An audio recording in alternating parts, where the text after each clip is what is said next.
This is Martin Luther King on steroids. When I said that to you, you looked like, I don't know if I like that comment. You should like it. You should like it, Mark, but you don't, because you think Martin Luther King is a commie bastard and Lucifer, and we should take down his monuments. Donald Trump was onto something there, Peter. He was onto something. He's like, I'm sensing you aren't taking this as a compliment.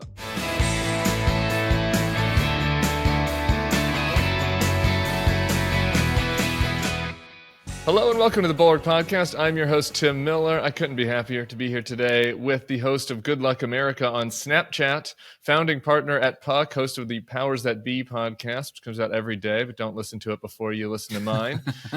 He's a teen heartthrob, mostly for awkward teenage boys, and he's a porn message board culture analyst, so he's perfect for today's show. Peter Hamby. Hey, Peter. Hey, better than tiger droppings, right? barely.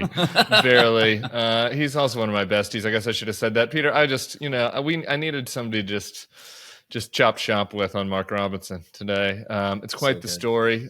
For anybody that's been in a hole, the Republican nominee for governor in North Carolina was revealed via CNN's K-File to be a very frequent messenger on a porn website, Nude Africa. On the site, he said, among other things, I'm a black Nazi. I'd take Hitler over any of the shit that's in Washington right now. Slavery is not bad. Some people need to be slaves. I would certainly buy a few. Martin Luther King, get that commie bastard off the National Mall.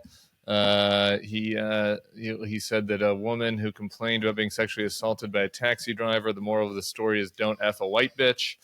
Then CNN didn't even include some other good ones. Some peeing stuff, some stuff about sleeping with his wife's sister, some other gross stuff that's even too gross for this podcast. Dude was in it, I guess, is the big thing here. He was like living the racist porn message board life at like a very high level. You got to spend a lot. If you're like have that paper trail on the porn message boards, yeah, it's not like you're checking in once a day. Like, you open the Yahoo Sports app and you see if the Reds won last night. You are spending a lot of time on that website and others. You're thinking a lot about it. By the way, this brings up a good point.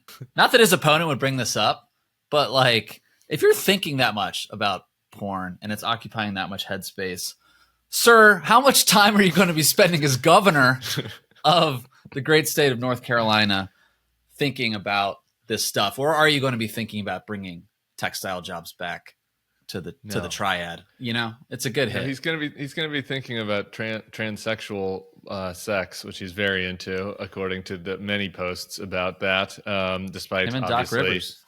Yeah, just poor Doc catching strays. Doc is one key difference between Doc and Mark Robinson, among many, is that he's not going around calling trans people and gays filth. He's not going around, talking about how he wants to keep trans people out of women's bathrooms. It's an interesting law that he's proposing, the bathroom law, considering one of the other things that he discusses on the porn message board is how he'd like to be a peeper. He would climb on ladders and peep into ladies' bathrooms. I missed that. Yeah. There's a lot of material to sort through, Peter, and I wouldn't have expected you to read every post, every piss porn post that he posted. The other thing I think I'd like to layer in here is, in addition to like logging hours on the Nude Africa message board, he also was a nightly visitor to the porn shop, the physical porn store, the video store, where he'd go into the back room. And according to reports, he'd bring a pizza into the back room, and where he'd do this further.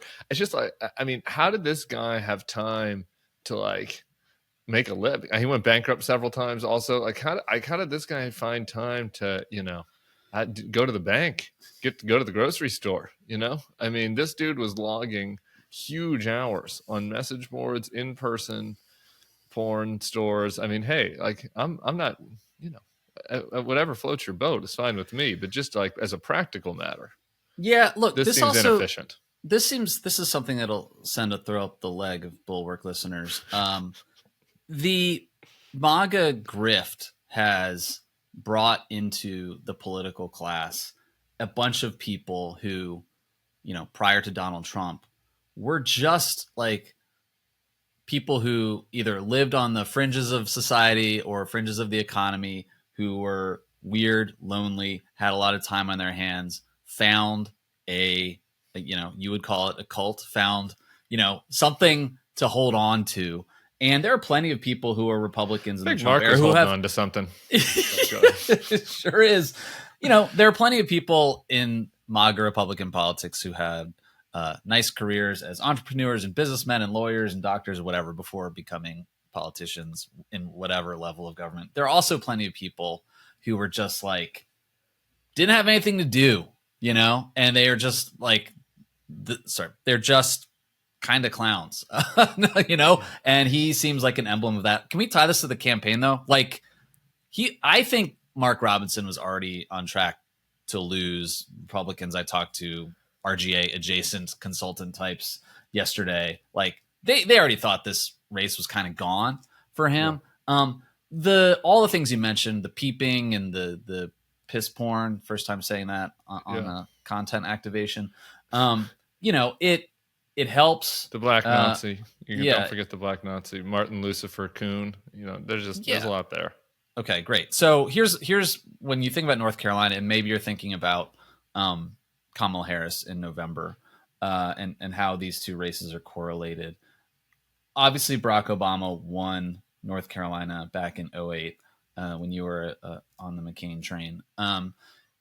He had spent considerable resources there organizing college campuses and Black communities in the primaries. And they continued to target it as a swing state, and they ended up winning that state.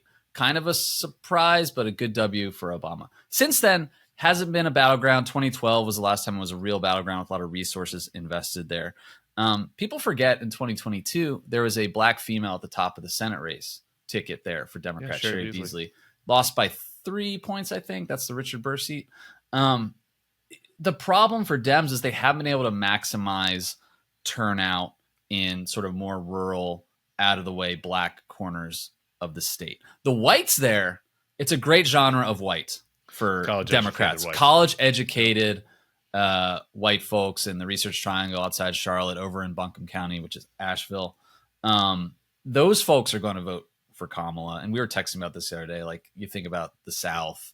Like, North Carolina is a little different than Georgia. Like, North Carolina is a little more mid-Atlantic, just a different kind of white. Yeah. Like, less of an SEC dad, a little more progressive, more willing to vote for Kamala Harris. Democrats need to maximize Black turnout and then get all those white folks out and then a bunch of college students. So maybe the Black Nazi stuff, maybe the pro-slavery stuff, you can bundle that into messaging and radio, mail, door knocks, whatever, TV, digital. I don't know how you reach voters these days, but I think it's pretty helpful. Like, if you're in the coordinated campaign in North Carolina for both campaigns. Yeah.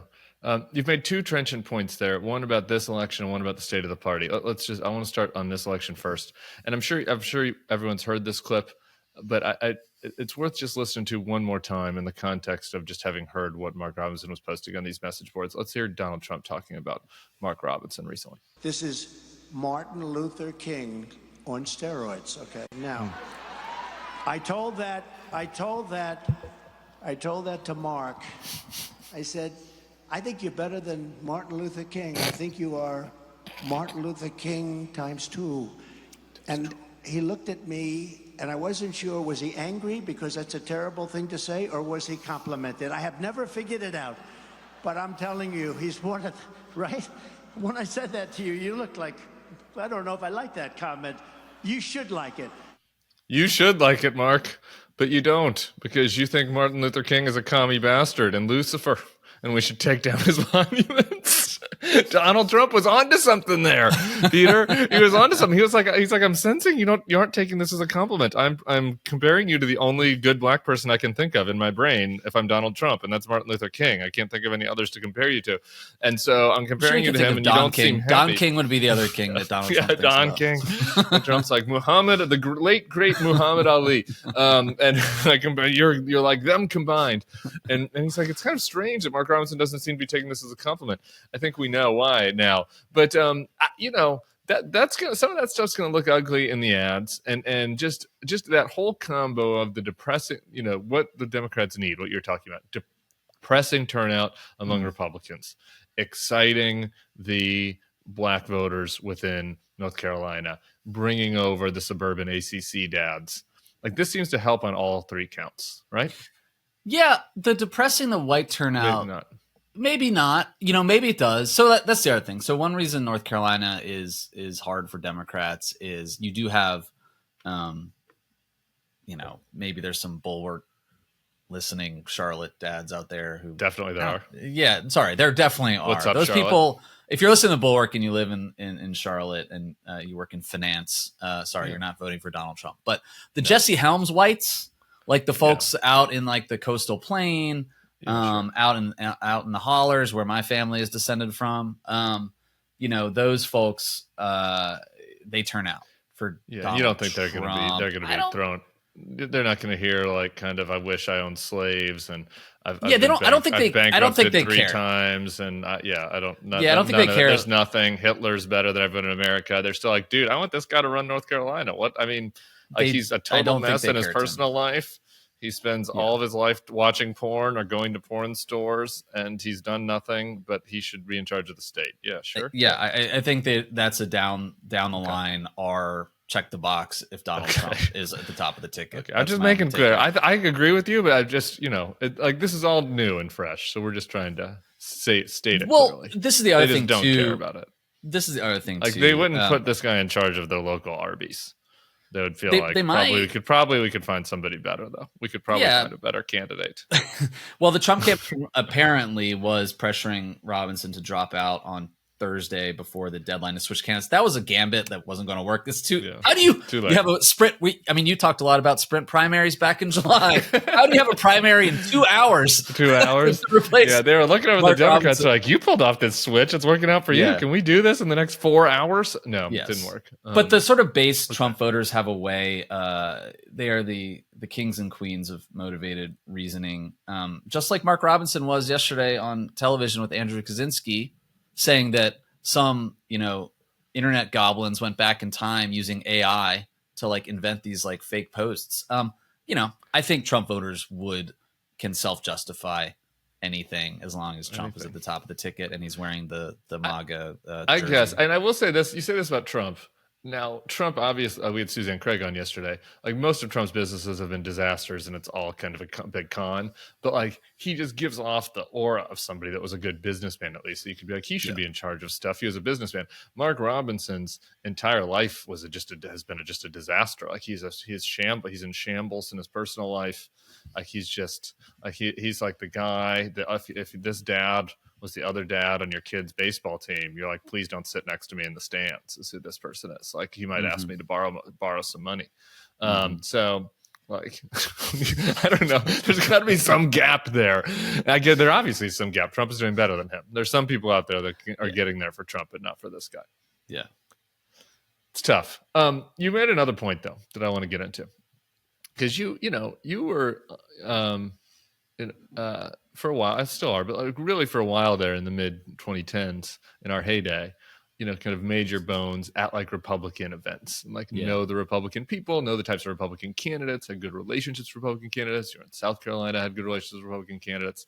And I think it's underappreciated, just like from a supply and demand side, like how bad the supply of Republican candidates is right now.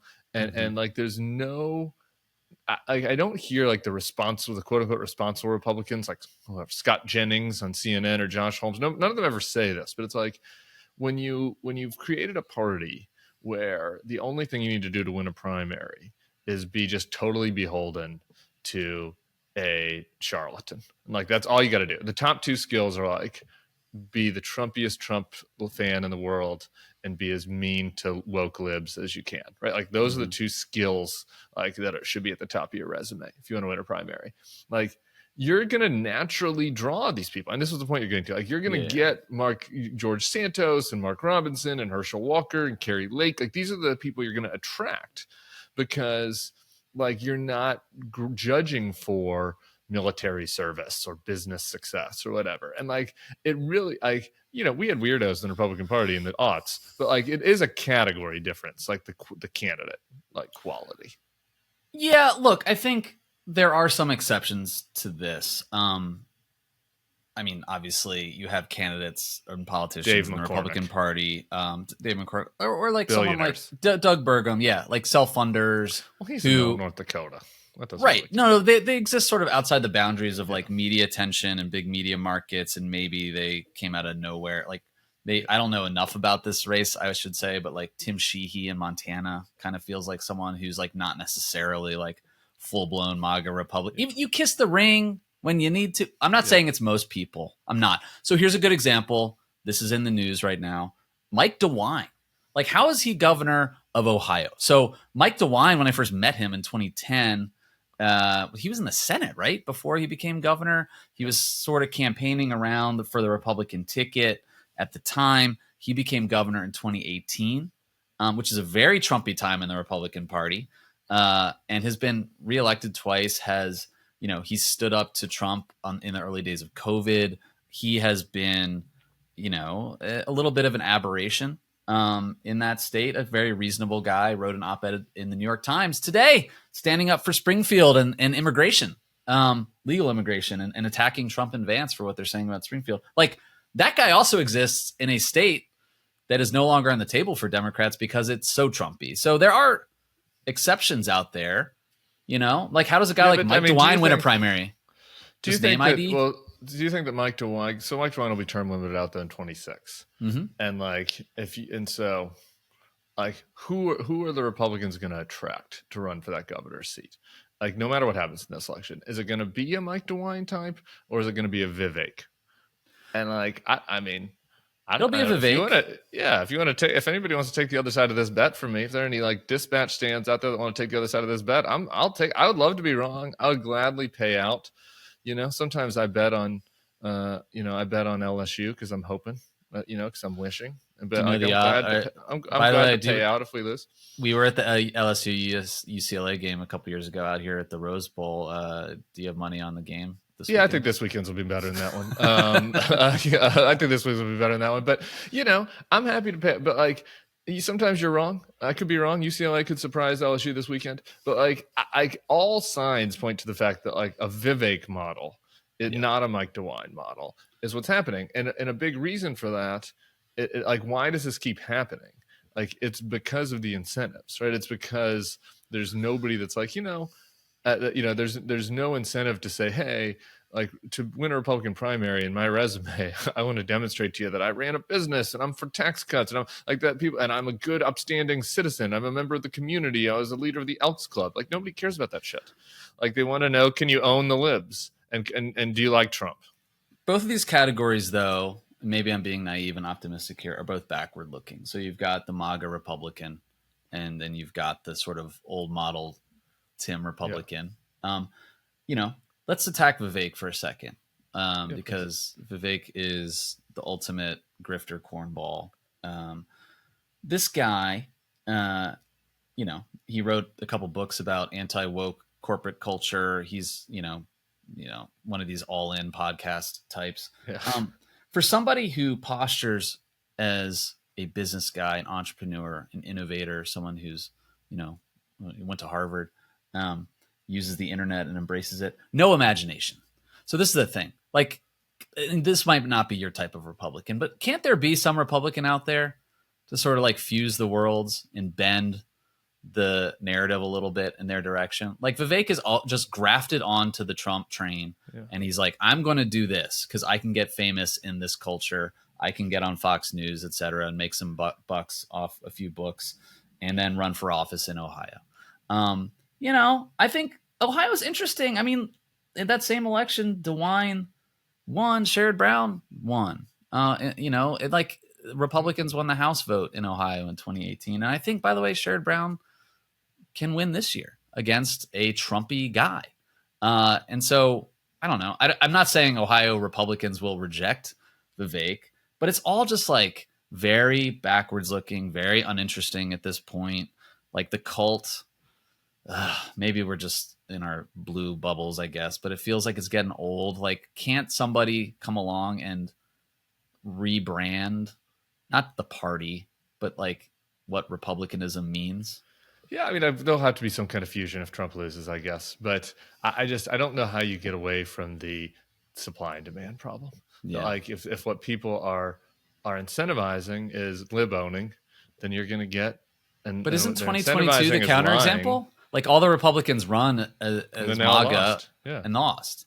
Yeah, no, and that's the general election. I'm talking He's about not on the the primary ballot. electorate. Got The it. primary electorate's like look, Mark Robinson ran in a primary against somebody that was like Cooper Brownstone, and Cooper was like a regional manager. So he's like a business guy. He's at the Chamber of Commerce, and he wore a blue blazer, and like he also had a casual outfit that he wore. That he got from Billy Reed or whatever, and like he just was like a upper middle class Southern man that like whatever went to NC State and like did everything you're supposed to do.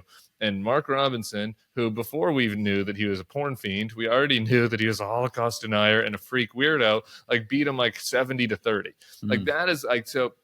That's the problem, and I think that is like to me the biggest takeaway from what we're learning from the Vivek thing. Back the Vivek though, you mentioned this. I had one little note here. I'm glad you mentioned Vivek. I want to come back to him to just show you how fucking weird JD Vance has gotten in all of this. I don't know if you saw the story.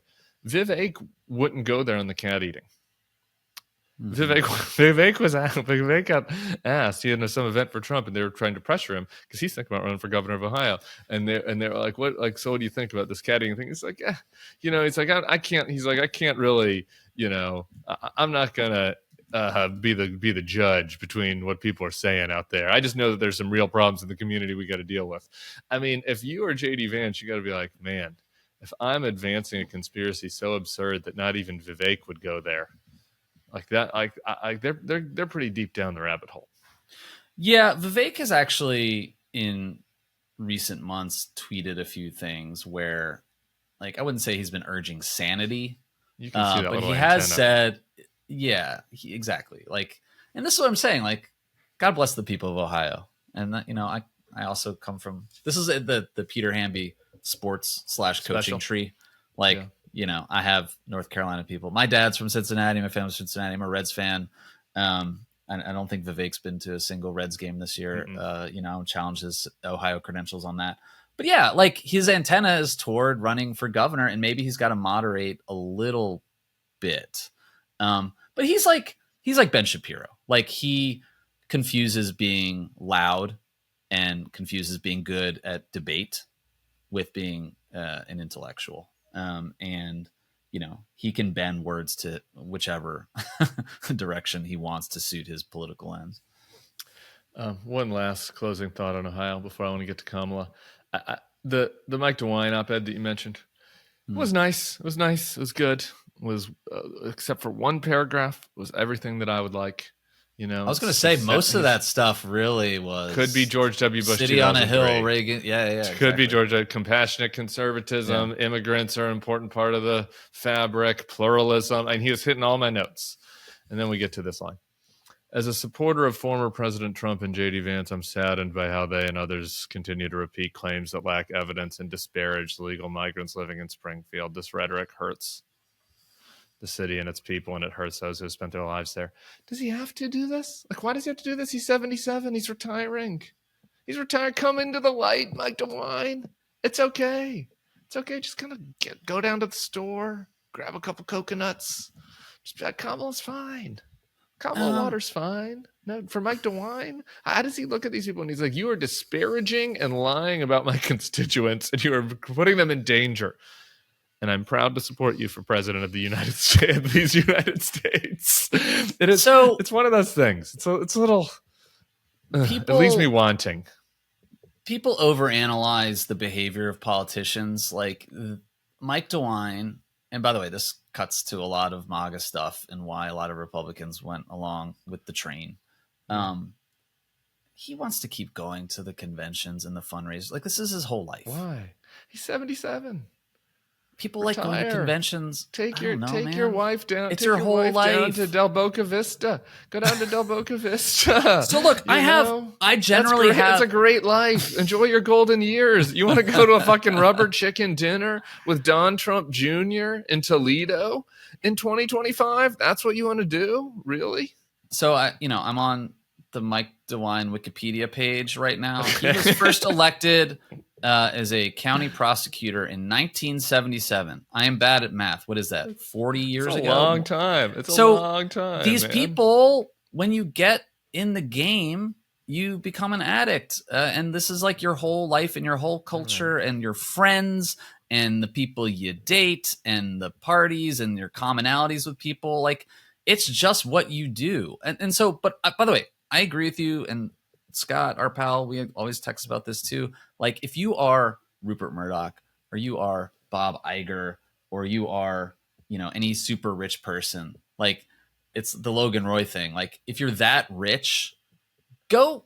What's stopping you from like boating around the Caribbean all the time and like living your life? And like, you have 10 horse ranches, like go ride horses or whatever. And so politicians, I think the same thing, not wealthy, but like, yeah, there's lots of Mike things DeWine, you can do.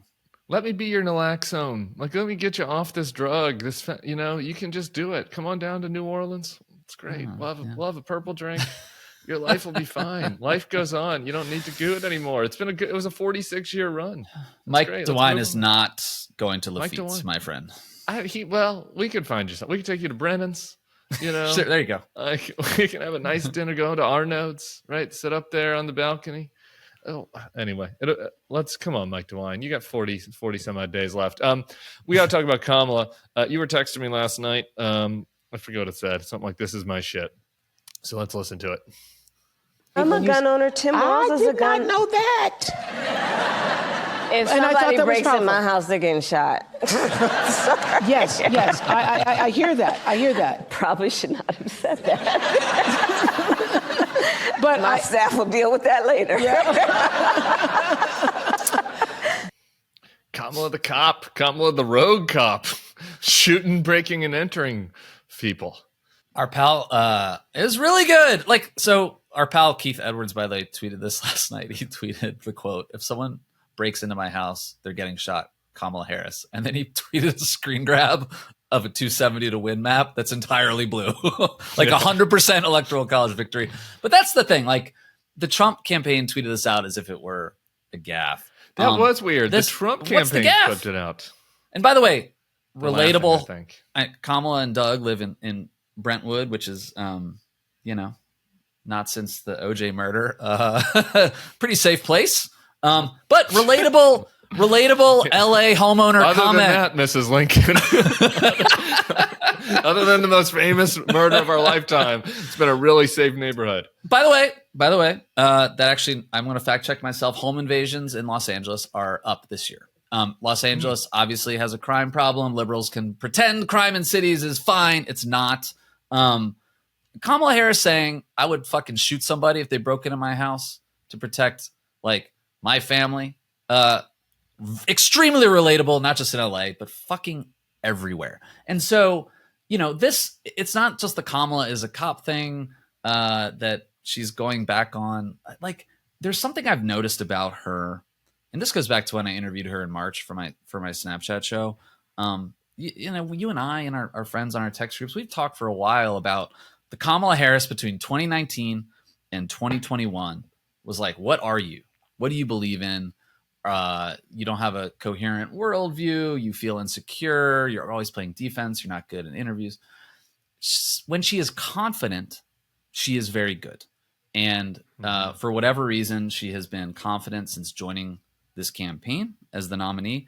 And when she talks about herself and when she speaks freely off talking points, she's pretty good, man. Like, it was like when she was talking to Dana Bash and said, next question about, her racial identity. When I think this was in the NABJ thing the other day, someone asked her about her laugh and she just pivoted and she's like, be yourself. Like, she's good in those moments when she kind of goes candidly off script. Like, she is a normal person, despite being a politician. None of them are normal. We should never idolize these people. But that was a great answer. Like, it just felt relatable, regardless of the politics. I was on Drudge this morning, and this is a Wall Street Journal headline. The most surprising new gun owners in America are U.S. liberals. After decades of decline, U.S. gun ownership is rising among Democrats. So I don't really love that trend, to be honest. But well, a big note, this might be correlated here in L.A. and other cities, your former city of Oakland. A big rise in gun ownership is among Asian Americans in AAPI because during COVID, these people were getting harassed and beaten on the streets. Like, in LA, people were lining up. Asian folks were lining up at gun stores to buy guns. Asian people tend to vote Dem. I'm not saying those things are related or correlated, but I'm not sure I love it either. But you know what? It's not a bad thing for Kamala Harris to say. Donald Trump doesn't know how to shoot a gun. Yeah, exactly. No, he doesn't. And the thing about the Oprah follow-up that I liked was it was authentic. And it was at the debate. It was like the one moment from the debate that I was like, she's a gun owner. And like, on the one hand, it was like, that's an interesting fact I just learned.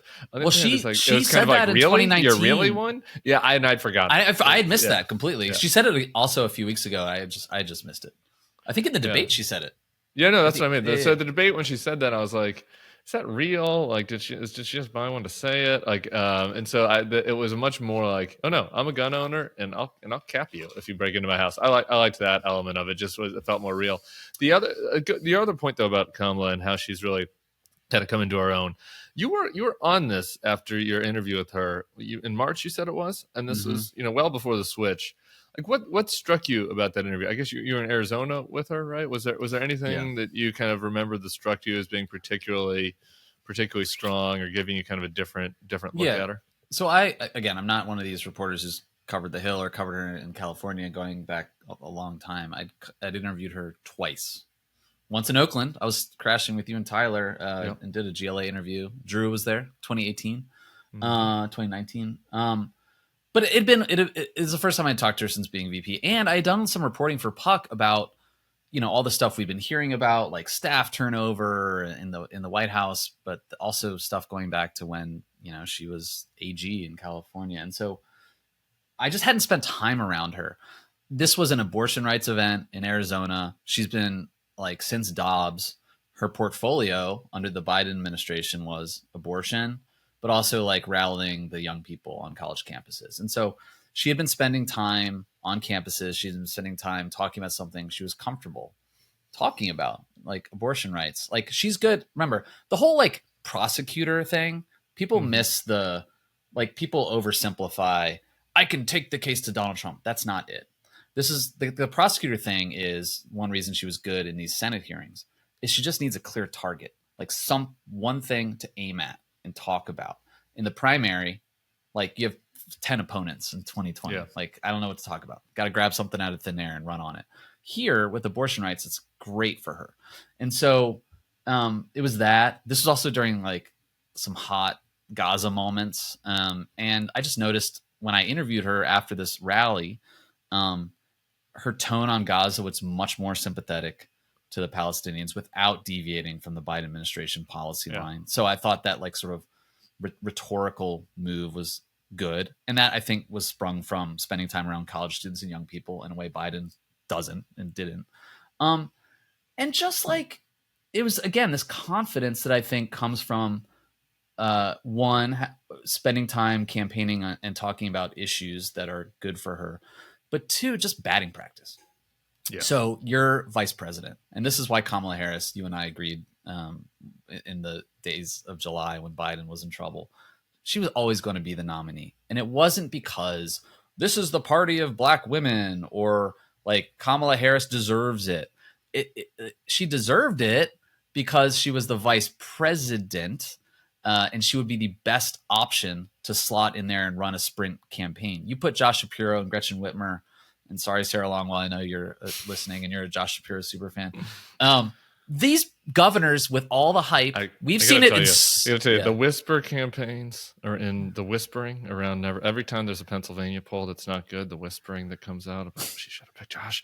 I'm telling you, these secret never Trumper basement meetings that I go to, nobody wants to say it out loud anymore because it's like we're not going back. But you hear the whispers. But anyway, I'm gonna give Josh Shapiro a stray here. He won his race against Mark Robinson of Pennsylvania. White Mark Robinson. Yeah, like he won his race resoundingly against a total zero. Anyway, I thought Doug Mastriano was a 0, but it turns out Doug Mastriano was like a 15 because I mean, like it seems like he had gainful employment and had some hobbies that weren't related to piss porn. So that's true. Good on you, Doug Mastriano. But just to punctuate the Kamala Harris thing, like she, unlike these governors, like had been in the cauldron of national politics as vice president for several years and running for president, had done the media interviews, been in meetings with world leaders, been in the Oval Office. So when you show up and talk to a reporter, that's small potatoes suddenly after doing that for 2 or 3 years compared to stepping into the Democratic primary in 2019. Just again, it's confidence. It's like any interview. Like, I'm smarter than this fucking person that I'm talking to, and I'm going to show it. And by the way, I think she kind of thinks that about Donald Trump too now.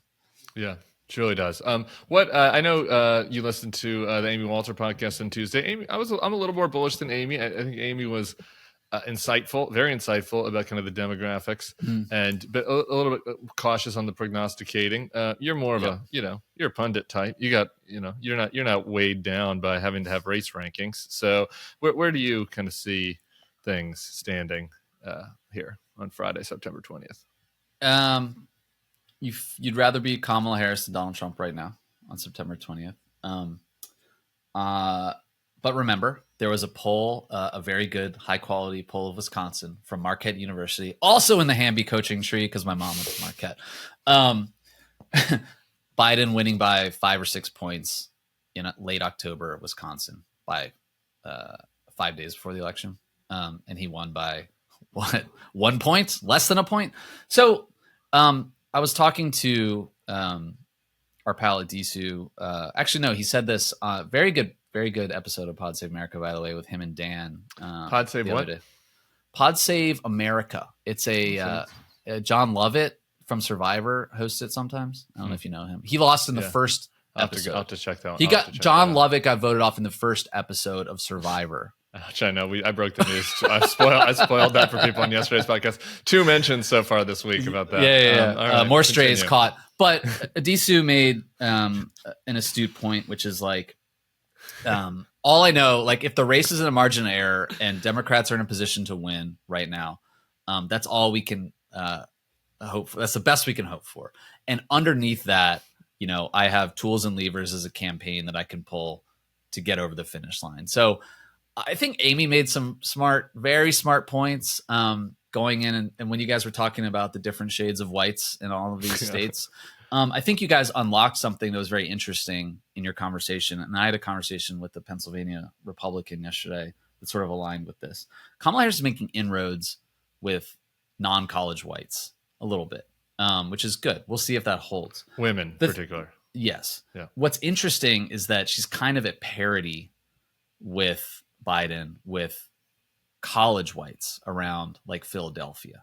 So you would think that she would be doing a lot better with college whites around Philly. And she's kind of, according to this Washington Post poll that came out this week, she's just kind of the same. So why isn't she maximizing her numbers? And this might be why she's like the Penn State whites are worse than the Wisconsin whites. That was not Amy Walter didn't say that. I said it, but it was my interpretation of her analysis. Now let's talk about different varietals of white.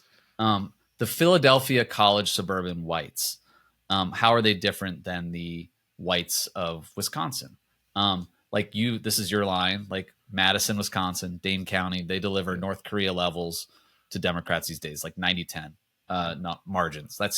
And that kind of white is the kind of white guy who wears a Future is Female t-shirt and a white woman who listens to Pod Save America. Yeah. But over in Philly, you've got, is it crime? Are these, you might know better than me, like the Philly dads who live in Bucks County. Like, what's different about them? Well, there are no blondes. I mean, we're really getting into it now, but it's a lot more. You got the Italians, and it's just a little bit. Yeah, it's different. It's different. What do you mean the Italians? I mean, I'm just telling you. Like, I mean, like you have. I mean, they went to college, but it's just like a different culture, like the Catholic. Kind of Philly, sort of Italian and Greek, and like that. But isn't that? Aren't you talking about like a white ethnic, like lunch bucket type? Yeah, that's a non-college type. That's a non-college type. Peter, I want to let you know that many of the white ethnic lunch bucket guys, who from like The Sopranos, they had children. They went to college. AJ went to college, and AJ is a Robert F. Kennedy Jr. voter. Okay, that's what I'm talking about. Like it's still a different.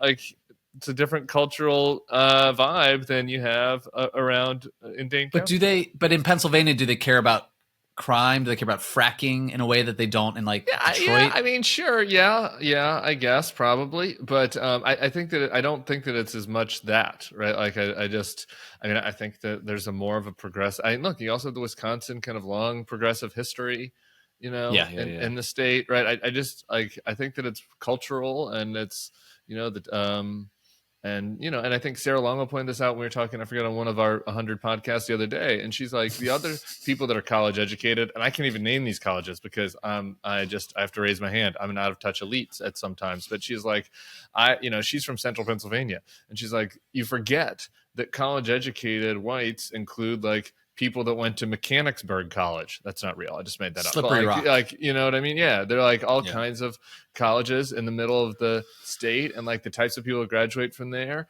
like they have some cultural interests and elements that are like more closer to MAGA than people that, that live, you know what I mean? Than college educated folks that went to more, whatever, like I'm going to premier schools. I'm taking Good Luck America, my show, on the road in October. We're doing like a little college tour. We are going to Penn State. So I'm interested to hear from the folks there. And like Turning Point yesterday had a big flex where they registered like hundreds of mostly bros on campus ahead of the election. So I think that'll be a feeding frenzy for me and my camera crew when we get there. I'm very interested to see. Let's take us to our second to last topic. Yeah. I was not a big fan of the white guys for Kamala call. And many listeners weren't a big fan of me not being a big fan of that. They thought it was nice. And if it was nice for you and you were on the call, I honor your experience. But I just, the white guy affinity groups are a little weird for me. And the whole energy around it was a little weird. And I got to tell you, they put out an ad. I guess they raised money. And I thought it was supposed to go to the campaign, but maybe they had a separate fundraiser for themselves. And they put out an ad yesterday. And let's just listen to a little bit of it. Hey, white dudes. So I think we're all pretty sick of hearing how much we suck. Every time you go online, it's the same story. We're the problem. And yeah, some white dudes are. Trump and all his MAGA buddies are out there making it worse, shouting nonsense in their stupid red hats and acting like they speak for us when they don't. All they've ever done is screw us over. But if you're not on the MAGA train, where do you go? Isn't it just swapping out one crappy option for another? Then it hit me. This isn't about picking teams. It's about who's got a plan that's gonna make life better for me and my family. Oh my God. So I've been doing my own research. It goes on from there. It's just dude, it's the really worst bad. ad of the cycle by far. Can I give you some people are going to be like, why? So tell them why it's bad. Let me tell you why, okay? And I'm not a political practitioner like you, but I've learned a lot from you and your friends, former and current, over the years. Here's a few reasons why. My beloved high school English teacher, Miss Gunter, taught me the singular rule of writing and storytelling, which is show, don't tell. This voice actor or AI generated bozo is just saying like, Trump sucks, Trump sucks, Trump sucks. We have a plan. They have a plan. Oh, bro. What's the plan? Like, what's the plan? Yeah. Why are you a bro? Who are the bros? Is the bro is the white dude that's talking? Is it Tim Walz? Is it Bill Clinton? Is it Baby Gronk? Is it Channing Tatum? Like, who the fuck is the white dude for Harris that is telling me here, like, to vote for Walz Harris? So I learned something from you in 2020 that was interesting. And I also did a piece for Vanity Fair about this with some Democrats who are message testing ads against Trump in 2020. When you were doing Republican voters against Trump, in 2020.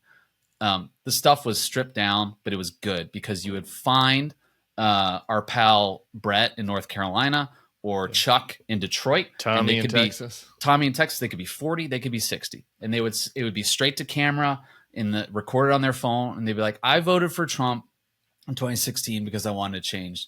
Now I realize he's been a disaster for X, Y, Z. And so one, you have this relatable person giving you permission to not like Donald Trump. Here's another reason, and that worked because it wasn't just ad hominem attacks against Trump, which actually in focus groups and in online message testing showed backfired, because it's like, okay, like leave the guy alone, but tell me why I should vote for you on a basis of issues. And the issue, by the way, could be democracy, could be he's disruptive, but it could also be something about the economy. Here's the other thing is there's no issue set at all in here, like none. Like they're not telling me any single issue, any reason, any compelling reason to vote for Harris or Walz. And then, I mean, it's such a waste of money. They spent $10 million on this ad. They should have given it to the campaign. They should have come up with some different kind of creative, and it's not. It doesn't tell me anything. Kids on campus. It doesn't tell me anything. Yeah, it's bad. It also sounds, just my one sentence, and we'll just move past this. It also sounds like it was written by an Elizabeth Warren supporter. And again, nothing wrong with Elizabeth Warren supporter. Nothing wrong with that if you're an Elizabeth Warren supporter. But like, you're not trying to reach Elizabeth Warren supporters. They're already voting for Kamala. So you want to sound authentic. The other thing that just came to mind is Harris has been very astute this campaign of not talking about identity politics. Like, and that's good, right? She's talking to subgroups, Hispanics, Black folks, young, old, whatever, women, men, based on issue sets that matter to them. You can see that Kamala Harris is a Black woman, a Black South Asian woman. You can see that. And the reason she picked Tim Walz is apparent too, to counterbalance that. But when Tim Walz goes out and talks to white dudes, he's saying, putting things in relatable terms for those white dudes and their wives and daughters, abortion rights, whatever. And this just it's a very online thing. It's a bunch of Elizabeth Warren supporters on Twitter who like wear, Futures female t-shirts, to the brew pub. And it's like, we don't need you guys. You're already voting Democrat. We already got you. It's like an idea that was concocted in like a Clubhouse chat room in 2019 for other dudes to validate themselves, and it's not talking to people that Harris needs to get off the couch or pull away from Donald Trump. I'm going to end on a positive note on this front. There's video Tim Walz out there. We'll put it in the show notes because I don't have time to get to it. But there's video Tim Walz talking to some high school bros. Tim Walz is actually good at this and sounds like an authentic person. So there is ways to do this. Maybe if you're out there, white dudes for Harris, just cut ads of Tim Walz talking instead of the AI person. Alternatively, if you don't want to use Tim Walz, if you want to go really based, like go find that video of Dave Portnoy, Barstool Dave Portnoy, shouting about how terrible the overturn of Roe is, and like literally just playing that 30-second ad in front on Bro podcast. Just literally, here's 30 seconds of Dave Portnoy paid for by white bros for Harris. Like that would be 100,000 times better than what you did. So there are two constructive ideas for any rich Democrats that are listening. One last thing, I do want to mention Neil King. You knew Neil King, right? Yeah, great guy. Great man, great guy. He was a reporter for the Wall Street Journal. He's a great writer, a great person. He loved the country. He did not equivocate about Donald Trump. He got cancer a few years ago, left the Journal, went on a walk across America, wrote a book about it. I'll put the link to the book in the show notes as well. And in addition to me admiring him as a writer and as a reporter that I worked with on stories, I also admired him as a father. I bumped into Neil King on a weeknight at a Foxygen show at Rock and Roll Hotel. I walked into the Foxygen show. I forget who I was with. Maybe Tyler. I guess probably not you, or you'd remember, and some other friends. And I saw Neil King in the back corner. I was like, "Hey, Neil, what's up, man? What are you doing?" And he's like, "Oh, I like the band." And I was like, "Oh, cool. Are you here by yourself?" And he said, "No, my daughter's up there at the front with her friends, and I brought her to the show." And I was like, that is a good dad. That is the kind of dad I want to be. So Neil King will be missed. Neil, I really got to know like 2011, 2012 when you were doing that primary. And he felt he's exactly like you described. He cared about politics and journalism and media, but he had a life beyond that. He was wry and cynical in a funny way. Yeah. And by the way, as a younger reporter, you always like idolize these older reporters. He always took the time to be nice and complimentary of your reporting. And like some older folks didn't do that out on the campaign trail. I will never forget how kind he was, while also being like a funny, cynical guy that like you and I like to hang out with and get. There's not a lot of reporters that like you, Tim, would want to like go out and hang with. Neil was one of those guys. I have his book. Everyone go order his book, American Ramble, in memoriam of him. Just a fantastic guy. Neil King, rest easy, my friend. Peter Hamby, thanks for doing this. Let's do it again soon. Everybody else, up next, I got just a few quick thoughts on the Olivia Nuzzi story. Stick around for that. We'll see you soon. All right, so if you missed it, news broke that frequent podcast guest Olivia Nuzzi was in what is reportedly a romantic but not physical relationship with RFK Jr. and is on leave with New York Magazine. It's a strange one. Many of you have asked my thoughts. A couple have been pretty nasty about it and should maybe step away from the computer. But it is an ethos of this podcast that I'm radically candid with you. And so when stuff like this happens, I'll tell you what I think, not hide from it. And here's the deal. I have a personal relationship with Olivia. We're not divulging affair level friends, apparently, because I was as caught off guard as anyone. Like I said, it's definitely a strange situation. I'm still not exactly clear on the details on what that means. But Olivia and I, what I do know is that Olivia and I have a personal bond. We've been through some shit together. I also got a note from David Frum this morning.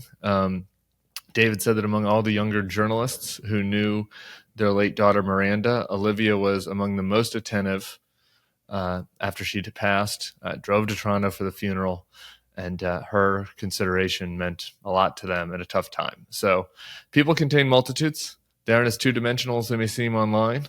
My concern for Olivia right now is as a friend who's taken a lot of abuse and not about whatever kind of imaginary Twitter war people are in with her. As far as what that means is her status as a guest on this podcast, I don't think that's as important as the other elements out there right now. I know in past episodes, she was candid and informative and enlightening and engaging, exactly what I'm looking for in a guest on this podcast. But guests also need to be truthful. And if it turns out that she wasn't practicing that, then we'll assess what happened and we'll be transparent about it whenever the time comes that she's back to work. And hopefully there'll be a time that she's back to work because everybody gets second acts in this life. So that's all I got for you on that. I hope everybody has a very fulfilling weekend. Stay away from those porn message boards. And we'll see you back here on Monday with Bill Krister. Peace.